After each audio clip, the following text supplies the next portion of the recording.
अस्सलाम वालेकुम friends, welcome back to my channel mister Ghulam Raza. Friends, अभी हम पढ़ेंगे बायोलॉजी का चैप्टर नंबर 3 एंजाइम्स। फ्रेंड्स, आप सोच रहे होंगे कि आपने ना चैप्टर 1 पढ़ाया बायोलॉजी का, न चैप्टर 2, न अभी आप डायरेक्ट चैप्टर नंबर 3 पर आ गए। तो जैसे मैंने आपको बोला था पहली वीडियो में, आप देखेंगे अंडर द ग्रीनवुड ट्री में कि आप कमेंट क्या करें जो आपको चैप्टर काम का हो, मतलब जो टॉपिक आप पूछना चाहते हैं, किसी भी सब्जेक्ट के से रिलेट हो, वो मुझे कमेंट क्या करें। और यही टॉपिक था, मतलब चैप्टर नंबर 3 था। वो कमेंट किया गया था कुछ बच्चों से कि सर ये समझाएं, तो मैंने इसीलिए ये शुरू किया है। तो सबसे पहले स्टार्ट करने से पहले मैं आपसे कहूँगा कि अगर आप हमारे चैनल पर न्यू हैं तो जल्दी से सब्सक्राइब करें, लाइक करें, कमेंट करें और बेल आइकन का बटन प्रेस करें ताकि हमारी लेटेस्ट अपडेट होगी वो आप तक पहुंच सके सबसे पहले। अब यहाँ पे चैप्टर शुरू करने से पहले मैं आपको कुछ कहना चाहूँगा कि चैप्टर का नाम क्या है, एंजाइम है। अब चैप्टर शुरू करने से पहले हमें पता होना चाहिए कि ये एंजाइम है क्या, ठीक है। इसको स्टार्ट करने से पहले मैं इसका इंट्रोडक्शन दूंगा आपको, फिर इसकी नेचर बताऊंगा, फिर कुछ इसके पार्ट्स बताऊंगा, ठीक है। इसका फंक्शन बताऊंगा एंजाइम का।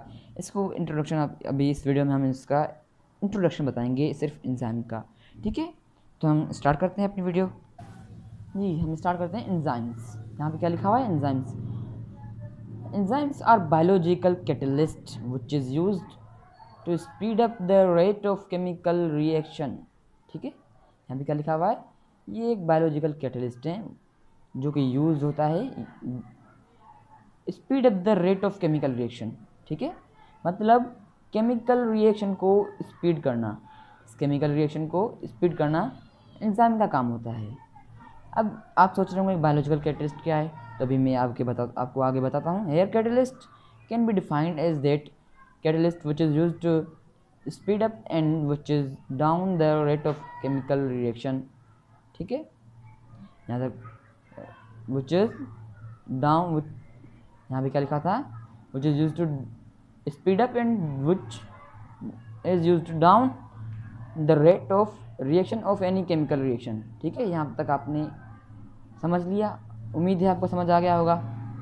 कहाँ से था, which is used to speed up and which is used to down the rate of reaction of any chemical reaction. किसी कैटलिस्ट का काम क्या है, किसी भी केमिकल रिएक्शन को स्पीड अप करना या डाउन करना, तो उसका किसका काम है, कैटलिस्ट का। लेकिन the question arise here that catalyst function is always to speed up and down the rate of reaction। यहाँ बोल रहा है कि क्वेश्चन है, ये क्वेश्चन है यहाँ पे कि कैटलिस्ट का फंक्शन जो है वो स्पीड अप है या डाउन है, ठीक है। लेकिन यहाँ पे but here enzymes are always use to speed up the rate of chemical reaction. यहाँ बोल रहे हैं कि जो ये एंजाइम्स हैं, मतलब ये एंजाइम्स ये हमेशा यूज्ड टू इस्तेमाल होते हैं speed up the rate of chemical reaction, मतलब स्पीड अप करते हैं रिएक्शन को, ठीक है। अब आगे बढ़ते हैं इसका आंसर ढूंढने के लिए। Answer is that because enzymes are biocatalyst. यहाँ बोल रहा है कि ये जो एंजाइम्स हैं जो always use to speed up the rate of chemical reaction है, ये इसीलिए हैं क्योंकि ये बायोकैटलिस्ट हैं, ठीक है। आपको यहाँ पे समझ आ गया होगा कि क्या थी कहानी पूरी यहाँ तक। एक बार मैं फिर से रिपीट कर देता हूँ। ये एक बायोलॉजिकल कैटलिस्ट हैं जो कि स्पीड अप का काम करते हैं, केमिकल रिएक्शन को स्पीड अप करते हैं। Here catalyst can be defined as that catalyst which is use to down और which is use to speed up the rate of reaction, जो स्पीड अप करता है और डाउन करता है केमिकल रिएक्शन को, ठीक है। यहाँ पे एक क्वेश्चन पूछ रहा है कि the question arises here that catalyst function is arises that catalyst function is always to speed up and down the rate of reaction, but here enzymes are always use to speed up the rate of reaction, chemical reaction. बोल रहे हैं यहाँ पे कि भाई जो है हमारा कैटलिस्ट है उसका काम जो है वो स्पीड अप और डाउन है रेट ऑफ रिएक्शन का, ठीक है। लेकिन यहाँ पे जो एंजाइम्स हैं, ये जो हमारे एंजाइम्स हैं तो ये सिर्फ स्पीड अप क्यों करते हैं, यूज टू स्पीड अप क्यों करते हैं? उसका आंसर क्या है? Answer is because enzymes are biocatalyst. That's why enzymes are used to speed up rate of chemical reaction. Enzymes are produced in protoplasm. अब ये प्रोटोप्लाज्म क्या है? यहाँ पे एक सवाल है, आपको पूछना चाहिए कि ये प्रोटोप्लाज्म क्या है। ये एक living part of the cell है, ठीक है, living part of the cell है जो कि सराउंडेड होता है प्लाज्म से, ठीक है, प्लाज्म से सराउंडेड होता है और इसमें न्यूक्लियस पाया जाता है, साइटोप्लाज्म होता है, ईटीसी। अब यहाँ पे दूसरी पॉइंट पे आते हैं, नेचर। नेचर क्या है किसकी? एंजाइम की। Nature of enzyme is proteinaceous. अब यहाँ पे क्या बोल रहे हैं? Nature of enzyme is proteinaceous. Protein है वो, फुल प्रोटीन है एंजाइम नेचर में। फंक्शन क्या है अब प्रोटीन का, इसका एंजाइम्स का फंक्शन क्या है? There are many important function of enzymes also play a major role in our daily life। For example बोल रहे हैं कि हमारे जो एंजाइम है उसके बहुत सारे फंक्शन हैं। There are many functions of enzymes, बहुत फंक्शन एंजाइम्स के। Enzymes also play major role. Enzymes अपना किरदार अदा करता है, बहुत अच्छा किरदार अदा करता है इन अवर डेली लाइफ, हमारी ज़िंदगी में। फॉर एग्जाम्पल मिसाल के तौर पर ईट मील, खाना खाने को। When we eat meal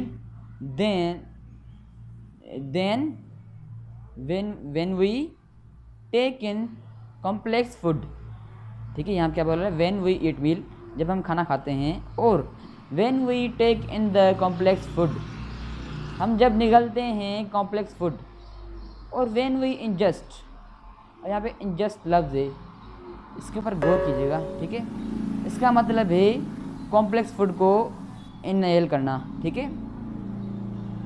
then enzymes start its work which is to break the bond. यहाँ पे एंजाइम्स अपना काम शुरू कर देते हैं जब हम इंजस्ट करते हैं कॉम्प्लेक्स फूड को, ठीक है, तो which is to break the bond. अब जो कॉम्प्लेक्स फूड है ना, इसमें बॉन्ड होता है, उसको ब्रेक कर देता है कौन? एंजाइम, ठीक है। Here enzyme will break the bond of complex food into simple food। अब यहाँ पे कॉम्प्लेक्स फूड को ब्रेक करेगा एंजाइम, तो सिंपल फूड में कन्वर्ट कर देगा, जाहिर सी बात है। Enzymes help in digestion of food, digestion of food को भी हेल्प करते हैं एंजाइम्स। अब यहाँ पे एक दूसरी पॉइंट है, reduction of activational energy. Activational energy क्या है, सबसे पहले ये बताएंगे हम। Enzymes are use to reduce the activational energy, ठीक है, यहाँ तक। Activational energy is the initial energy of bond. Due to this energy enzymes are unable to perform. अब यह जो एनर्जी है ना, ये इनिशियल एनर्जी है बॉन्ड के अंदर। फॉर एग्जांपल ये हमारा बॉन्ड है, ठीक है, ये एंजाइम से ऐड करेंगे एंजाइम्स इसके ऊपर, बॉन्ड के ऊपर। अब इस बॉन्ड में एक्टिवेशन एनर्जी है, ठीक है, एक्टिवेशनल एनर्जी है। अब ये जब एंजाइम, ये जो है ना एक्टिवेशन एनर्जी, ये इसे रोकती है एंजाइम को काम करने से, ठीक है। अब की पॉइंट इसमें पूरा ये बताया गया है, enzymes are biocatalyst, so that's why they are involved in the reaction but not present in the product. बोल रहे हैं enzymes are biocatalyst, life catalyst हैं। सो दैट्स वाई, इसीलिए दे आर इन्वॉल्व इन, ये होते हैं मौजूद रिएक्शंस में। जैसे ये ए और बी रिएक्टेंट हैं, ये आपस में रिएक्शन कर रहे हैं, तो एंजाइम अपना काम कर रहा है, but not present in the product. और जैसे काम किया तो काइनेटिक एनर्जी रिलीज़ हुई, जैसे बॉन्ड टूटेगा तो काइनेटिक एनर्जी रिलीज़ होगी इससे, ये भी आप बता दूँ आपको। फिर ये काइनेटिक एनर्जी एंजाइम को हेल्प करेगी काम में, प्रोडक्ट बनाने में। फिर CD होगी, बनेगा प्रोडक्ट हमारा, तो उसमें एंजाइम जो होगा वो एब्सेंट होगा, ठीक है, समझ गए आप? उम्मीद है आप समझ गए होंगे।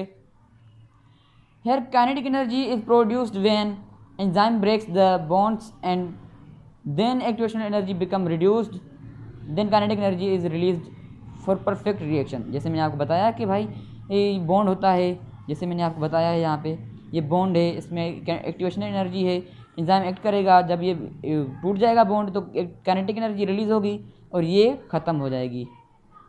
क्या? ये ख़त्म हो जाएगी। इसको कहते हैं काइनेटिक एनर्जी कैसे निकलती है बॉन्ड से। ठीक है, उम्मीद है आपको समझ आ गया होगा हमारा लेक्चर। अगर आपको हमारा लेक्चर पसंद आया अगर आपको पसंद आया लेक्चर तो लाइक कीजिए, सब्सक्राइब कीजिए, कमेंट करना नहीं भूलें, क्योंकि अगर आप कमेंट करेंगे तो हमारा वक्त बर्बाद नहीं होगा, आपका वक्त बर्बाद नहीं होगा। थैंक यू, जज़ाकल्लाह।